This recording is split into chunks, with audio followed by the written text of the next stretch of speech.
Hey guys, how you doing? Welcome back. I thought we'd do a serious discussion today about the new crew perk system. There's been a lot of reaction to this amongst the player base. There's been many videos made, and I gotta say this new update has caused one of the biggest stirs among the player base than any other previous update, I guess, that Wargaming's implemented. And I've watched some of the videos from some of the CCs. And read a lot of the comments on the forums, and I got to say that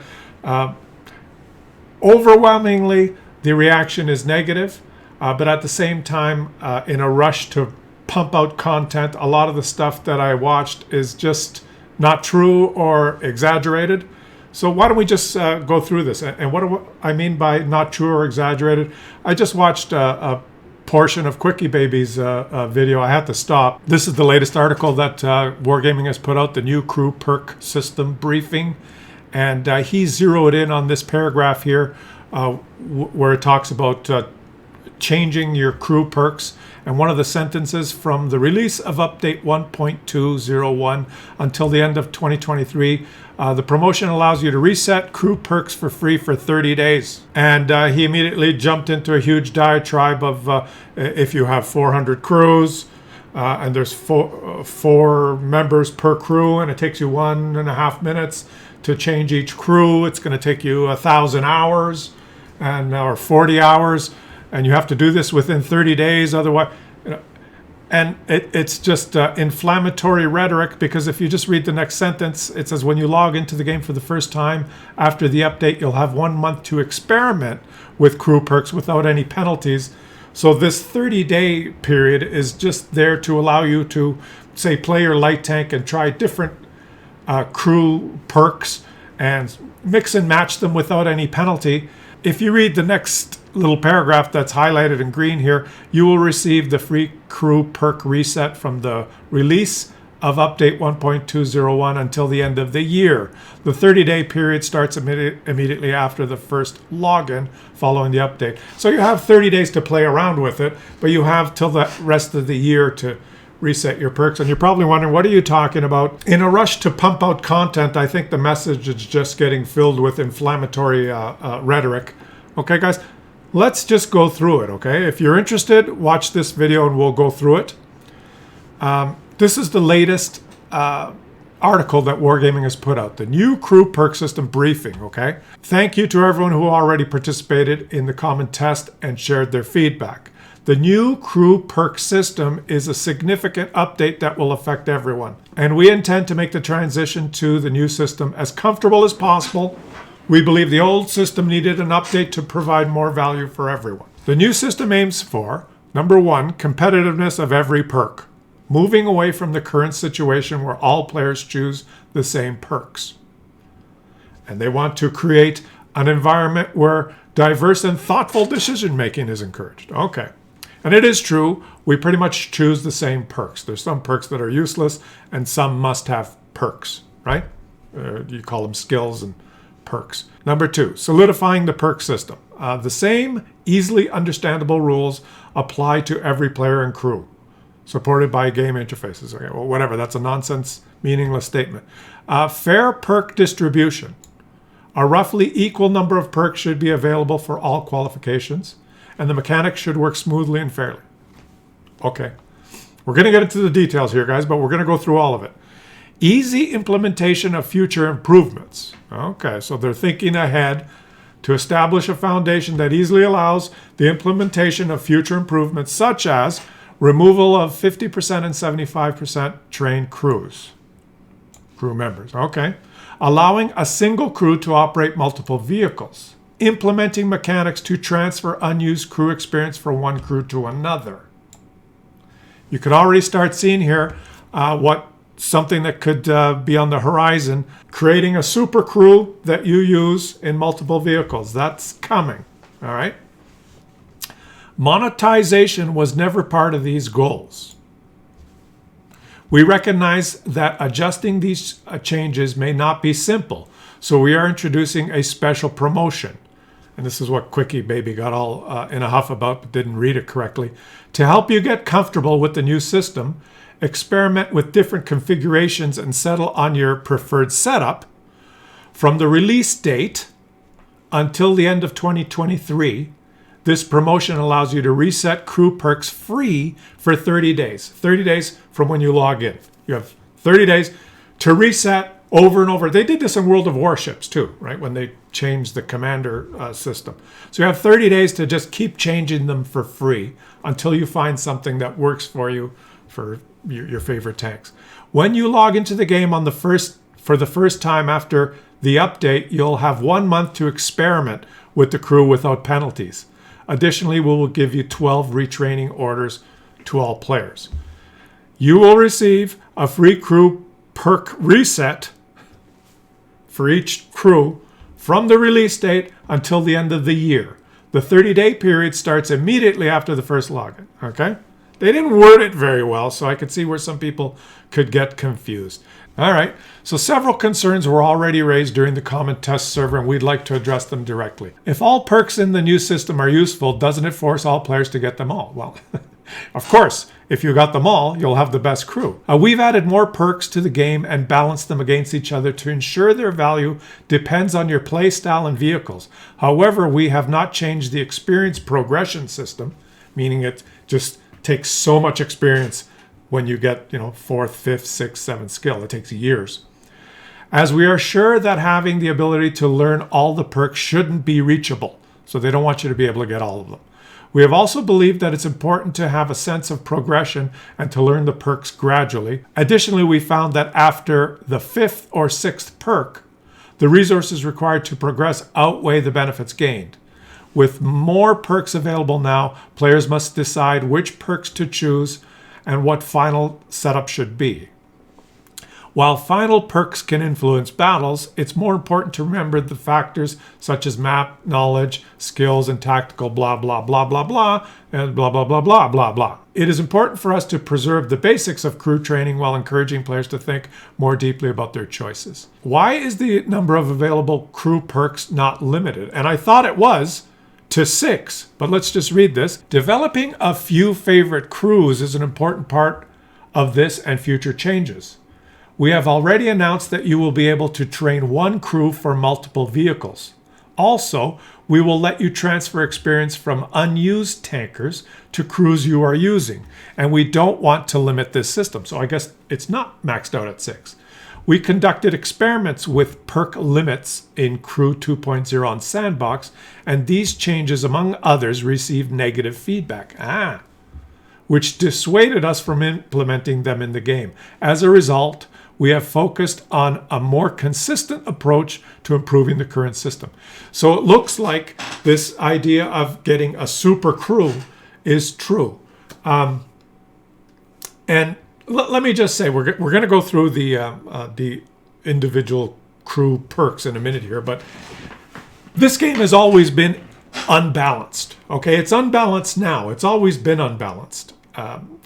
If you've played this game for 10 years and you roll out in a tier 7 light tank and you have a brothers in arms crew with situational awareness, recon, designated target, you're running food and vents, and you have 100% concealment. You've played the game for 6, 7, 10 years, and you have a crew that has all that, and you're playing your light tank. I'm just picking tier 7. You are 100 times more effective than someone who rolls out in a tier 7 light tank who's just started the game and has first reached tier 7 and rolls out with his crew who's just working on brothers in arms.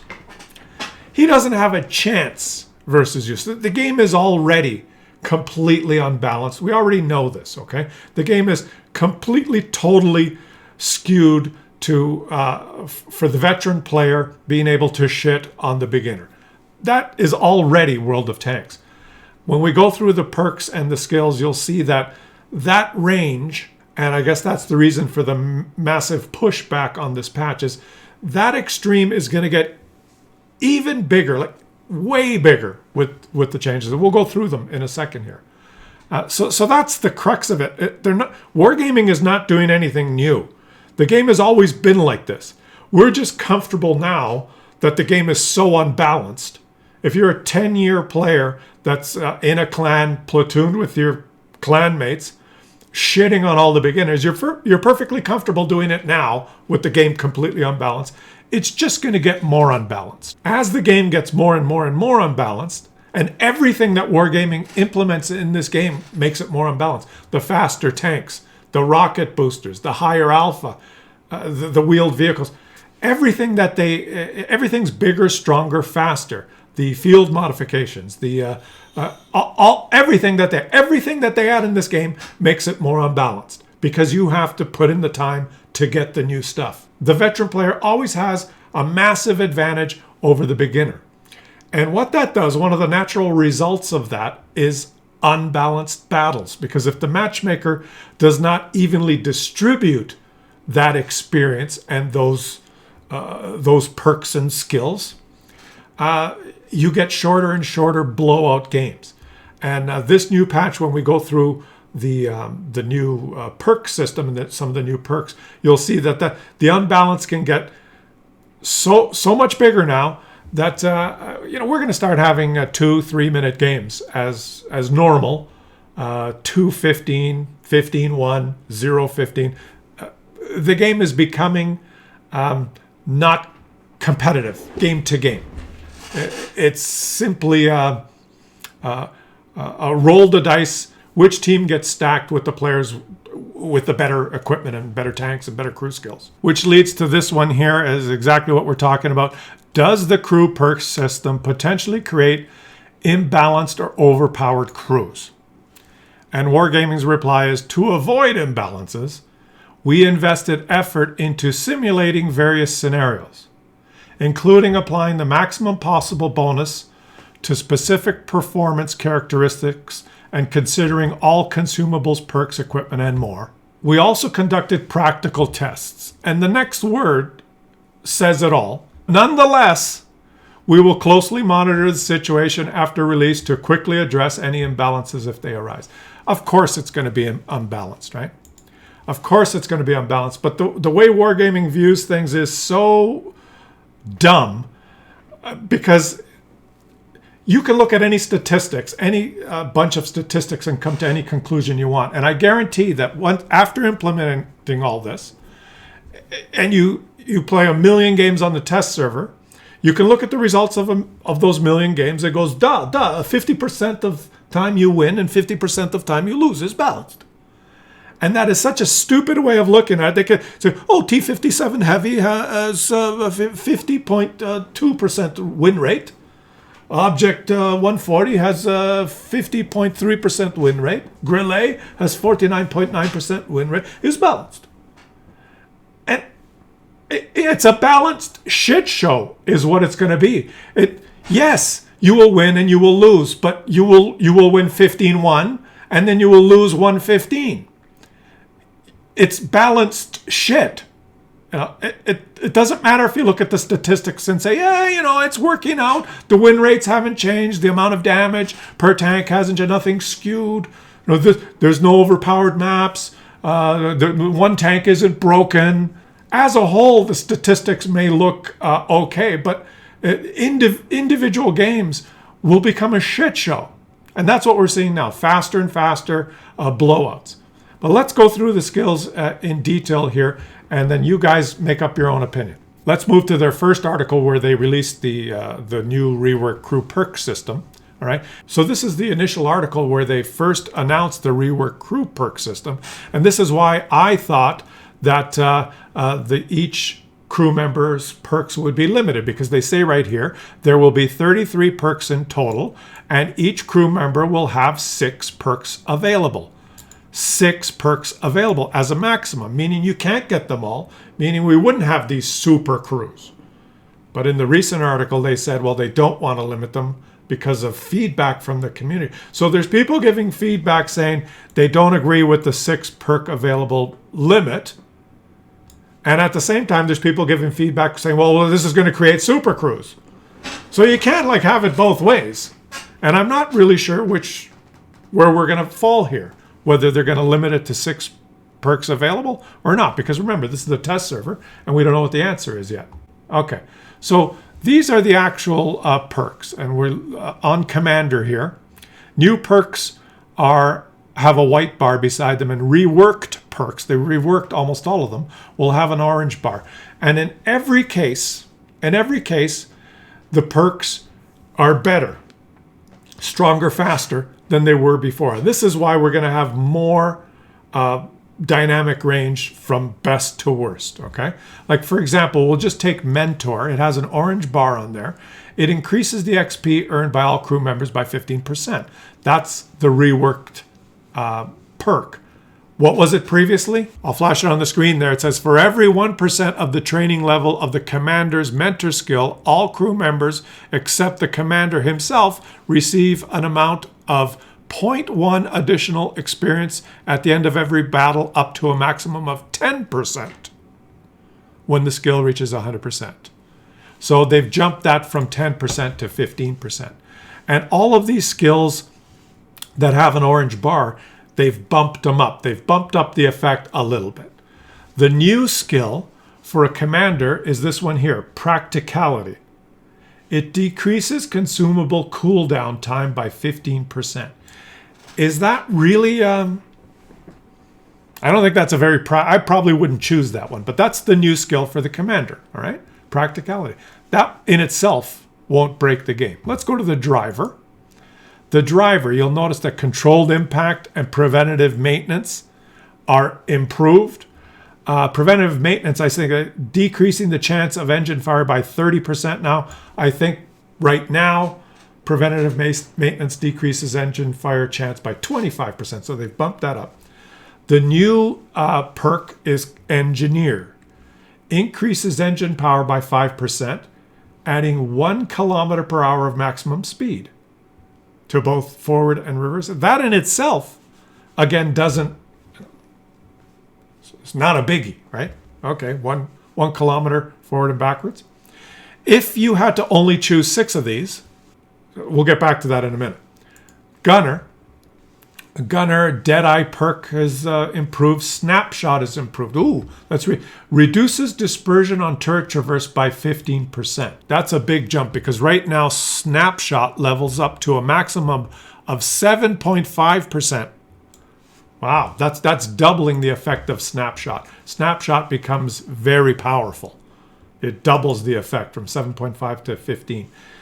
2 new perks here. Concentration reduces the dispersion of a stationary vehicle by 2.5%. So it makes your aim circle smaller by 2.5% if you're stationary. Quick aiming improves aiming by 2.5%. Ideally, you probably want all 3 of these because if you're following the target and you're moving your turret, you want to have snapshot. You probably want to have concentration and quick aiming. You may not choose concentration if you rarely sit still while you fire. I don't know. Interesting for the gunner, okay?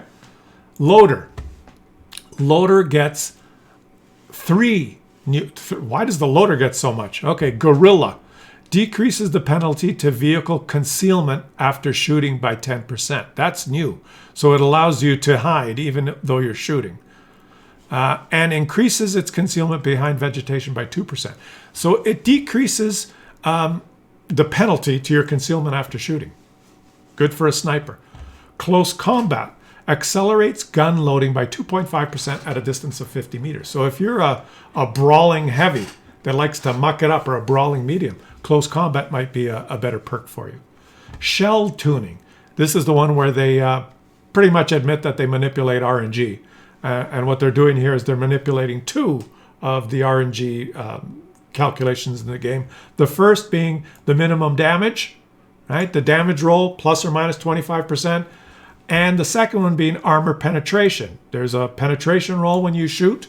If your shell has 200 pen, there's a plus or minus 25% to that penetration when you fire. They don't let you know what this armor penetration roll is while you play the game. They let you know what your damage is if you pen. But they're going to limit those, the bottom end of those, by 2%. Or somehow, I don't know what the mathematical formula they're going to use, but increase the minimum damage and armor penetration values by 2%. So that would be RNG with this perk would be plus 25%, minus 23% in your pen rolls and your damage rolls. Okay, radio operator. Radio operator gets 1 Situational awareness doesn't get changed. Okay. Jamming. Reduces the time your vehicle is visible to the enemy by 1 second. Very good for a light tank or a spotting tank. Okay, an EBR with this.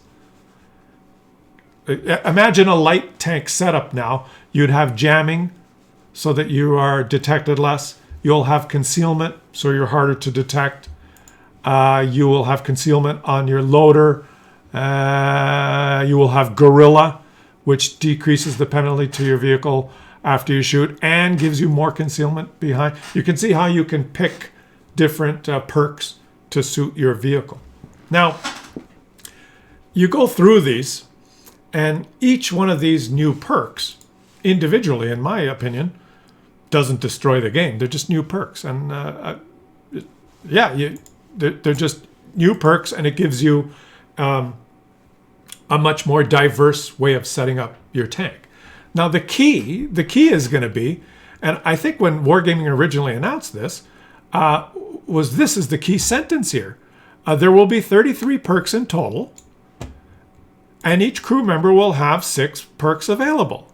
So if you took all of these perks and you could choose 6 per crew member, you'd have a lot of different setups that you could choose from, but you couldn't get them all. And to me, that would, I don't know, you'd have to do some testing to see whether there's like some extreme builds, but at least everyone would have the chance of building different setups with 6 maximum per crew member. But then in the most recent briefing note, in this briefing note that they just released, they have 2 questions here. If all the perks in the new system are useful, doesn't it force players to get them all? And number 2, why is the number of available perks per crew not limited? So I actually have no idea what they're talking about. Once again, it's clear as mud, and I have no freaking idea how Wargaming even tries to communicate with us. You have to be glued to the computer, live on the forums, and just read.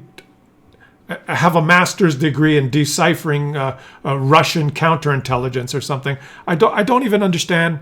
I don't even understand them, guys. So I think what's happened here is that Wargaming, in an effort to add some diversity by adding different crew perks into the game, it now looks like it could end up being something that causes such an imbalance because they're also talking about you being able to have a crew that runs multiple tanks, transferring unused XP from an unwanted crew to your super crew. So creating a super crew that can drive and operate multiple tanks. In the very latest briefing, saying that it's unlimited, the amount of crew perks you can have per crew member. Initially saying 6 perks available, but now it's unlimited. You can see where this is going.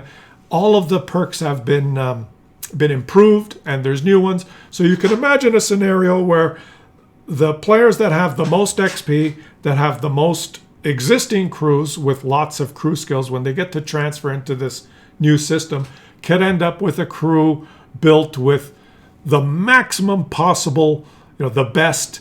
And I don't know what combination of these is going to work. The Des Games is going to have some great videos on extreme builds. There'll be a light tank crew that if you have all these skills, is going to be so good. You'll have one tier 8 light tank that is up here fighting against another guy in a tier 8 light tank. He just bought his LT432 premium tank, is down here. He's training with first skill as repairs on his LT432, whereas the other guy on the enemy team has all this stuff, all of it, and the field modifications, and the food, and the bond equipment. And the dynamic range is so vast. It's so much.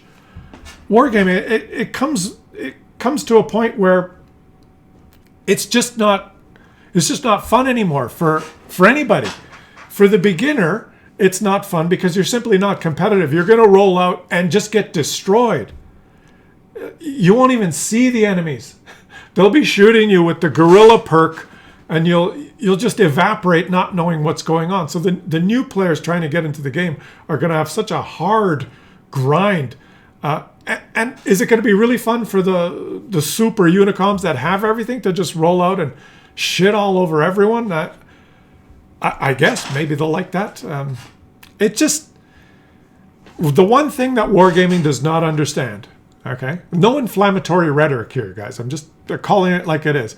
The one thing that wargaming simply does not understand is balance. And this has been the case since World of Tanks started. So, I mean, we shouldn't be surprised because balance is not a word for wargaming.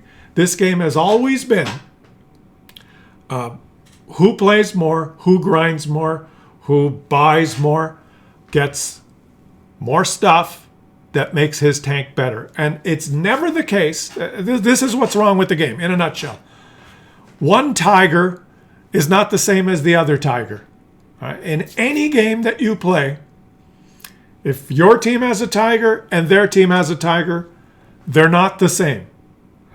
A tiger with all the perks and skills and food and bond equipment is much better than a tiger without it. And the difference is so extreme with these new changes that it can just lead to such lopsided results.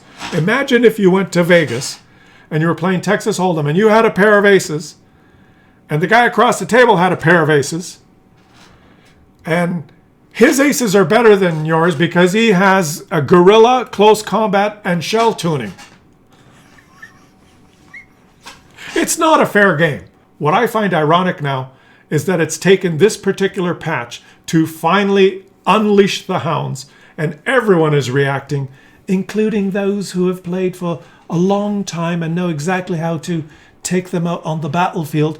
The very CCs and people who have benefited from all the perks and all the imbalance up till now, who have promoted mods and who have used every single aspect and characteristic of this game to try and get as much of an advantage as possible. They finally said, okay, this is crossing the line and going beyond, because now I guess they fear that it's going to affect the game as a whole and make it a completely unbalanced shit show. So an unbalanced playing field where the unicoms can shit on the beginners is okay, but it can't be too unbalanced. I think what's happening is a little bit of, the final straw, because you got to admit that just about everything wargaming has introduced since I can remember has been bad. The EBRs, the rocket boosting tanks, the special bond equipment, the field modifications. Every single step, every single thing that they've introduced since I can remember has always led to more imbalance, more dynamic range, more variation between full build and minimum build. And that's just manifesting itself in the game with more unbalanced results, more 2-3 minute games, more blowouts. And it makes the game uncompetitive, even if you're really good. Even if you're a really good player, you get these shit show steamrolls, win or lose. This update is just going to do the same thing. It's just going to create more dynamic range and more lopsided results. And it's going to be beneficial to the players who have played the longest, and it's going to be the worst for beginners. So wargaming, you decide what you want to do. But guys, my vote, if wargaming, you're dedicated to doing this cruise skill change, and I think they are. I don't think there's any way we can stop them from implementing this. But I would say, in my opinion, that if they capped, they say it right here, there will be 33 perks in total, and each crew member will have 6 perks available. If they cap it at 6 perks available per crew member, then I don't think it will be as an extreme shit show as as it will be if they just let people get them all. Because there will be some players that have played for 12 years that play 8 hours a day on stream as their jobs that will get them, almost all of them. And they'll shit all over you. And there'll be a group of those players that will just it can't even be fun anymore. It would be like playing Pac-Man and you just have one big freaking Pac-Man that eats everything. Fighting against a little Pac-Man that has to... Like, what's the fun in that wargaming? Well, they don't understand the word balance. They never have, and they never will. But that's... anyways, that's it, guys. I thought I'd just go through it because some of you may not have actually gone through each of the perks here and read them carefully. But let me know what you guys think in the comments. I'll read your comments, and yeah, that's all I got. Okay, guys, I'll catch you on the next one.